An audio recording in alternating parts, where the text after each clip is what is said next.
Welcome to Agri-Pulse Newsmakers, where we aim to take you to the heart of ag policy. I'm Spencer Chase.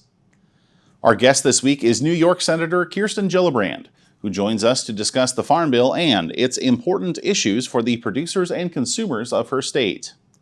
But first, here's this week's headlines. Russia ceased its participation in the Black Sea Grain Initiative and fired on ports that had been shipping Ukrainian grain. Ukraine can still export grain by boat and train through Eastern European countries, but those methods are more difficult and less efficient. Ukraine exported about 32 million tons of ag commodities during the deal. Russia had been complaining about the agreement for months, saying it did not provide enough support for its fertilizer exports. There's no indication that another deal will be made anytime soon. Xochitl Torres-Small has been sworn in as USDA's new Deputy Secretary. Torres-Small joined the department as Undersecretary for Rural Development in 2021. She previously served as a member of Congress from New Mexico and spent time on the House Ag Committee. The Biden administration has not announced who will fill her now vacant prior role. And finally, USDA is partnering with 31 states and the District of Columbia to battle anti-competitive practices in the food and agriculture sectors. The move is part of a Biden administration initiative focused on promoting marketplace competition and was announced at Wednesday's meeting of the White House Competition Council. USDA says the initiative gives state and federal agencies more resources to fight anti-competitive market structures and practices like price gouging and conflicts of interest. New York Democrat Kirsten Gillibrand chairs the Senate Ag Subcommittee overseeing food safety and security. To start our conversation, we asked her what she thought a more competitive marketplace would mean for American food security. I think it's really important that we don't have consolidation of markets in agriculture, because when we do, prices rise and it hurts consumers. So, for example, if two big supermarket chains want to merge, well, you need to assess, is that merger going to hurt consumers or help consumers? And so we've had concerns in New York specifically that if big chains do merge, it will reduce availability, create food deserts, and raise prices for families. I want to shift our conversation looking at the Supplemental Nutrition Assistance Program. We've seen a lot of conversations really this summer after the finalization of the debt ceiling deal between the House Republicans and the Biden administration. A lot of folks saying that was it. That was the SNAP discussion we're going to have here in 2023. Some other folks saying, actually, let's still continue to have this conversation in the Farm Bill. I guess, can you rate for us your level of concern that some kind of discussion might take place in the Farm Bill that might end up impacting SNAP benefits?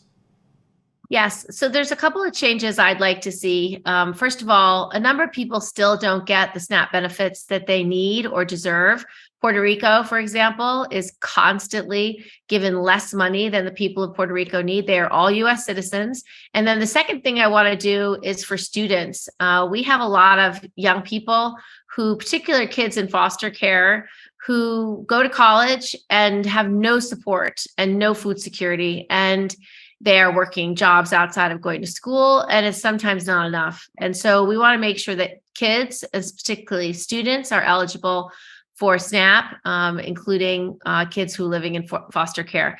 And then the last change we want to make is the SNAP benefit just isn't very generous. It's quite small. It's just over $2 a meal. So it's great because it offsets the cost. So you could maybe buy some fruits and vegetables with that $2. You might be able to buy some higher quality protein with that $2 per meal, but it's not enough to buy the whole meal. It's just an offset. So we just want to increase the benefit.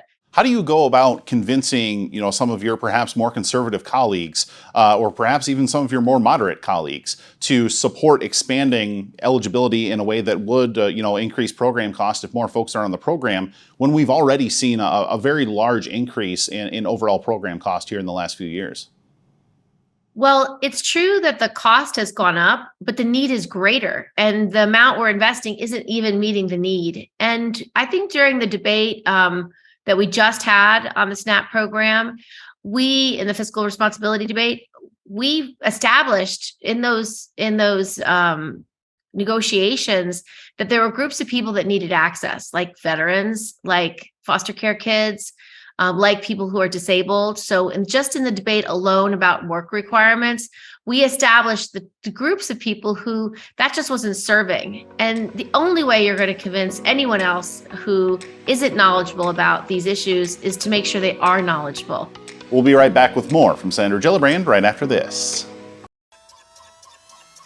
Regenerative poultry production is a process by which nature can actually recapture and restore the energy that is being taken out of a space. Farm Credit helped Rahi build his dream of regenerative poultry farming and encouraging fellow immigrants to find community in agriculture. Nothing beats a farm. I'm just pursuing happiness. Learn more at farmcredit.com/beginning.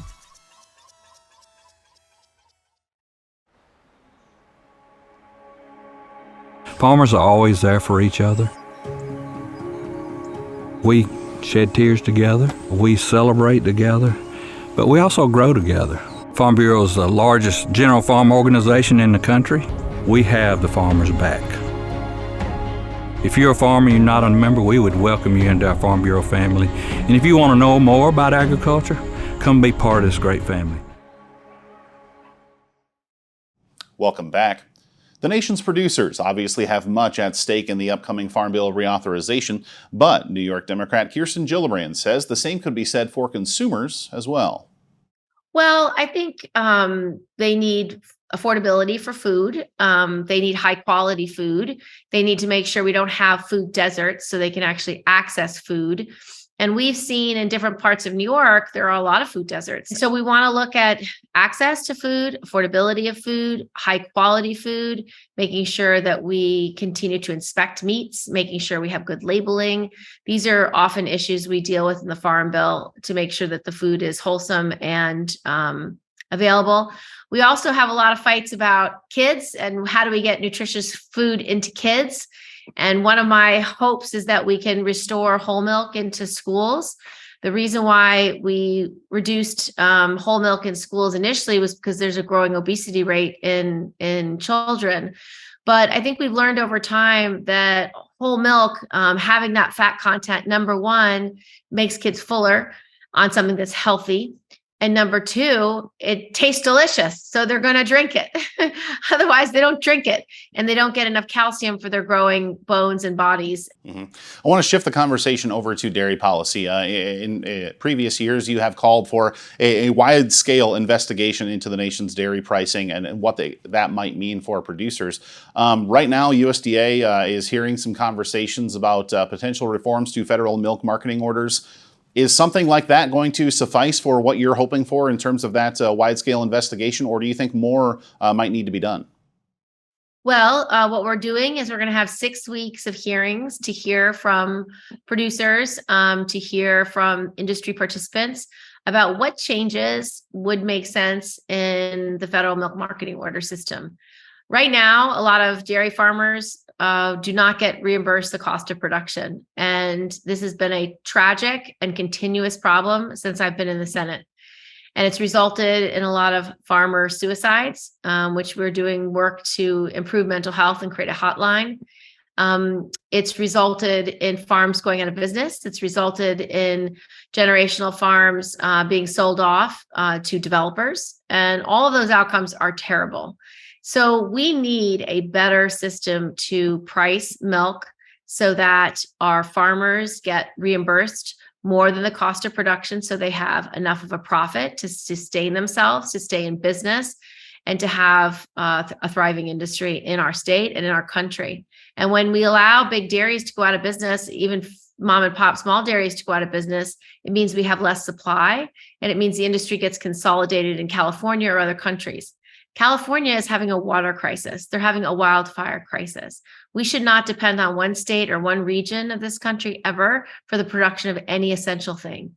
And I think dairy is essential. So I want to see vibrant, robust production on the East Coast, in the Southeast, in the Midwest, and in the West. So perhaps the million-dollar question to quickly wrap up here, Senator, wondering, obviously looking at 2023 being the year that folks are looking to move a farm bill. Haven't seen a whole lot of movement on that quite yet. Do you sense much of an appetite from your colleagues to address the full farm bill reauthorization process yet this year?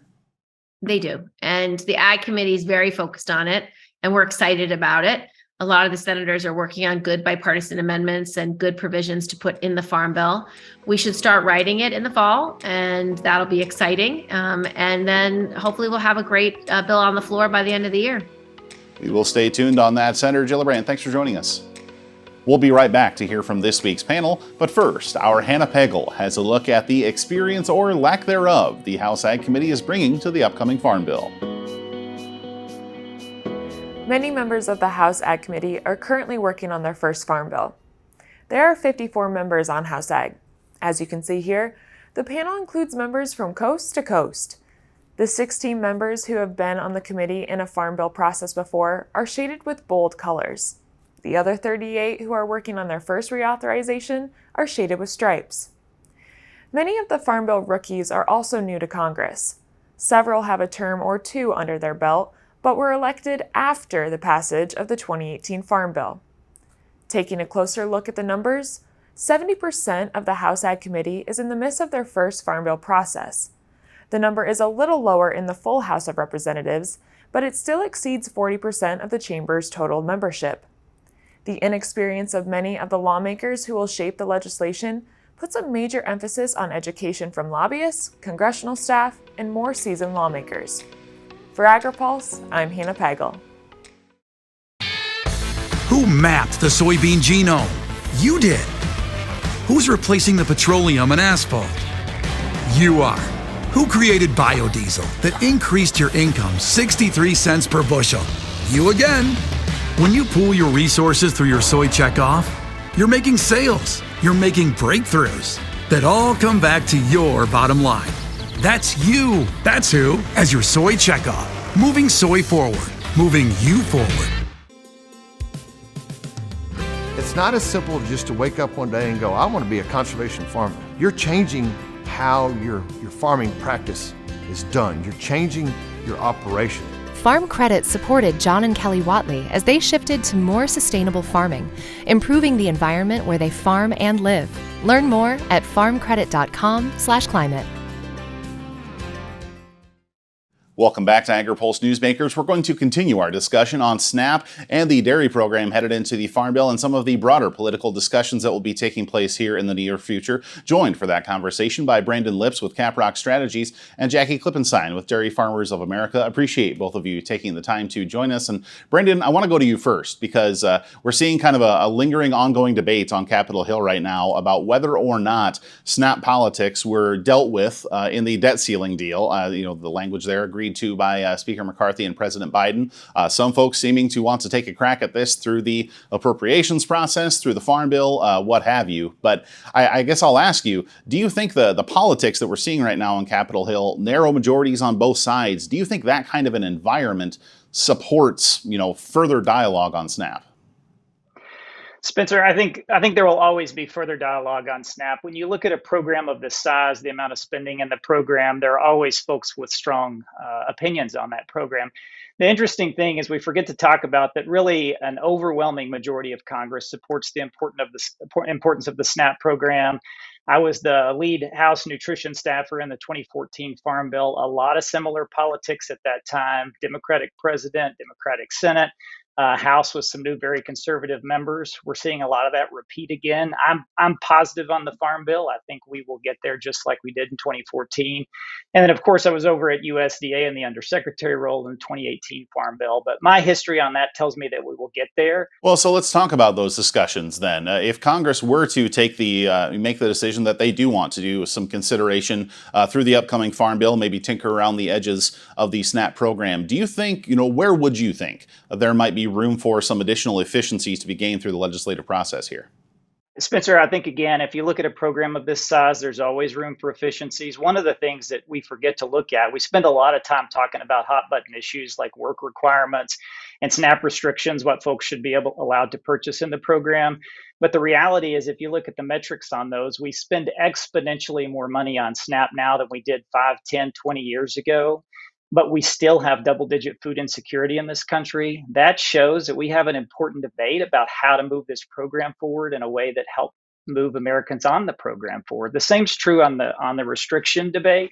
Again, a number of bills filed to say we should limit what folks can purchase in the program. The reality is, if you look at the measure of the dietary guidelines, all Americans fail that test with a 58 out of 100. But there's always room for improvement. Certainly, we can talk about that from a spending, but if we get the policy right, I think the spending will land in the right place. Well, and speaking of things that are going on at the same time, a farm bill is set to be debated. Jackie over in the dairy industry, looking at the federal milk marketing order reform. A big, long conversation happening there as Congress is looking at farm bill reauthorization. And I guess without going too far into the weeds on exactly what is going to be debated in the farm bill and within the marketing order reform, I guess I'll just ask you, broadly speaking, how do you expect the dairy industry's attention to be split here? And perhaps where will more priority be placed, either in these marketing order reform discussions or in the farm bill? This is a great opportunity for dairy today to deal with some real fundamental changes that are needed both in the federal milk marketing order structure, which is the primary basis for how the U.S. government helps to price milk, versus what's going on in the farm bill, which provides dairy farmers with a risk management tool that they can use to manage the volatility in the market. So it's two very different and unique opportunities. And how are we splitting our time? Well, we're putting equal emphasis on both, because both of them, if we're able to succeed and make reforms in both of them, will really provide the dairy sector a good, position them in a good place for the years to come. Make sure that dairy farmers have the structure they need to succeed, the risk management tools they need to succeed. If we've got robust dairy production, we're going to have robust manufacturing and be able to serve our global customers with the nutrition they need. We'll be right back with more from our panel right after this. Did you know Agri-Pulse has all your favorite podcasts, including Open Mic, Newsmakers, and Drive Time? Take us wherever you go. Subscribe at agripulse.com or on Spotify, Google Play, or Apple Podcasts. Agriculture Future of America is a nonprofit building transformational leaders in food and agriculture. AFA prepares college students to join the workforce as innovative and engaged young professionals who will shape the future of agriculture. Head to agfuture.org to find out how you can get involved. The Senate and House Ag Committees are busy working on the next Farm Bill, which will cover commodities, specialty crops, livestock, and more. This legislation will impact every farmer, rancher, and rural business for the next 5 years. Make sure you don't miss insights and analytics that only Agri-Pulse and its top-notch team of well-connected experts can provide. Register today for a free trial at agripulse.com and click the subscribe button, or email us at pam@agri-pulse.com. You don't want to miss this Farm Bill coverage. Welcome back. Jackie Klippenstein with the Dairy Farmers of America says getting the industry on the same page headed into marketing order reform conversations will be a difficult but important task. So the process has started. The National Milk Producers Federation and its member cooperatives, which DFA is a part of that organization, we've already submitted to USDA our ideas for what a federal hearing might address. Other organizations have submitted their thoughts on it as well. USDA noted in June that they were interested in a few other perspectives, and hopefully yet this week or early next week, we'll find out if they are indeed going to start holding federal milk marketing order hearings in August. At that point, it'll be the opportunity for everyone, every stakeholder in the dairy industry to make their case to USDA on whatever it is that USDA has announced that they're going to entertain in terms of policy changes. We expect to see USDA come out and announce that they are going to have a hearing. We expect the hearing to take a few weeks, and then it will be something that farmers will vote on and be implemented if it's voted on in 2025 is the expectation. Very good. Well, switching the gears then over to the Farm Bill, as we mentioned, kind of these twin issues going on at the same time for the dairy industry. As you study the language that's currently on the books, of course, reauthorization taking place of the Farm Bill, but as you study the language that's currently on the books, how do you think the current policy framework is working for cooperatives like DFA and for producers across the country? So we believe that the Farm Bill has several great tools for farmers to use to manage their risk, but they're a little outdated. The Dairy Margin Coverage Program, which is the primary program, it really assists small to mid-sized farms. Put in place in 2014, and there's been a lot of change in the industry since 2014. Back then, it was a really great tool for the average herd size, which was about 200 cows. Today, the average herd size, according to USDA, is closer to about 340. So ensuring that those programs grow and evolve to continue to support farmers as they grow and evolve is going to be our priority going to the Farm Bill. Very good. And Brandon, I want to wrap up with you here and just kind of reflect on the debt ceiling deal that we mentioned earlier. That was said to have included some changes to SNAP that were going to end up reducing enrollment. And then the Congressional Budget Office came in and said, actually, in our opinion, the opposite is true. We think it's going to raise enrollment. Obviously, time will tell. But in your opinion, based on what you know about the program, where do you think the dust is ultimately going to settle on these debt ceiling changes and what they will mean for SNAP enrollment? I think what you saw in the debt limit deal is that there were some populations who were excluded from the limited work requirements in the SNAP program. That gives states some better flexibility to help those populations find ways to move forward. I hope that states will engage and do that. It also increased work requirements in areas of able-bodied adults without dependents who don't have folks that they're taking care of, who are able to work, and just said that, like most Americans, they need to be working. How many of those are we going to see going back to work? Again, this goes back to state implementations. SNAP is run across all the many states in this great America, and they choose to run the program a little bit differently. A lot of what gets lost in the federal debate is, are we watching how states implement the program? Are states doing the things necessary to help the families on SNAP move forward? It's a difficult and expensive thing for states to do, but it's the right thing for those that are served, and a place where I think Congress can always consider, can we better invest the money that we spend in the Farm Bill to make sure that happens. Very good. Well, nutrition and dairy, obviously very different parts of the farm policy conversation, but both very active right now as we look at Farm Bill reauthorization and some of the debt ceiling and FMMO discussions. Plenty to keep an eye on in those two areas. Brandon, Jackie, thanks for joining us. We'll be right back with more Agri-Pulse Newsmakers, but first, our Hannah Pagel has a look at a shift in agricultural trade in this week's Ag by the Numbers. A new report shows the U.S. has largely regained the Chinese market share it lost during a trade war that began 5 years ago. This chart shows the percentage of Chinese agricultural imports shipped from the U.S. and Brazil since 2010.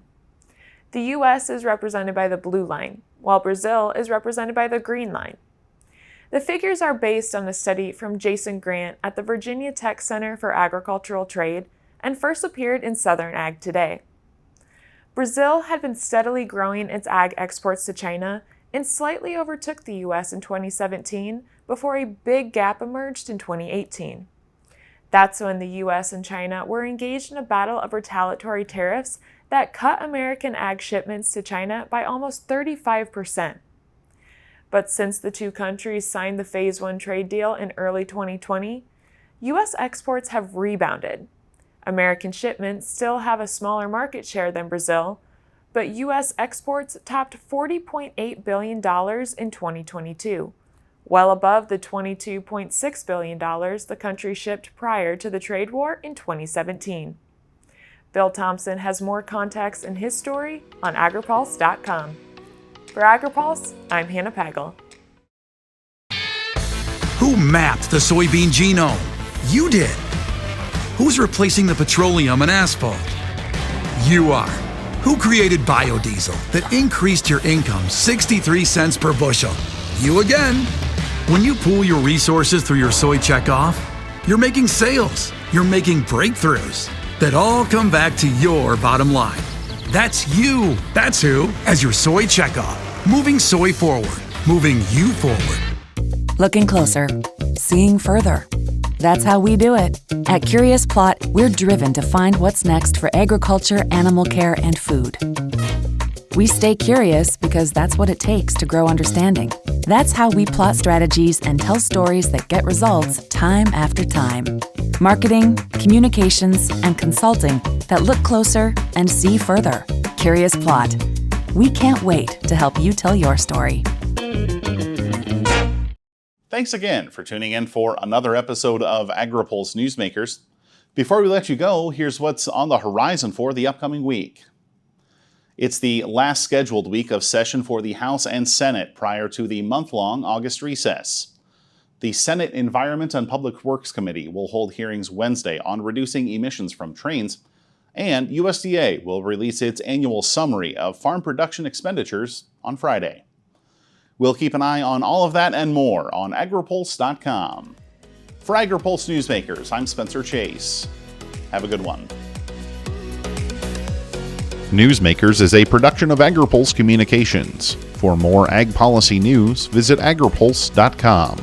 You can also find our new content on YouTube and wherever you get your podcasts. Don't forget to follow Agri-Pulse and our correspondents on social media to get breaking news and more.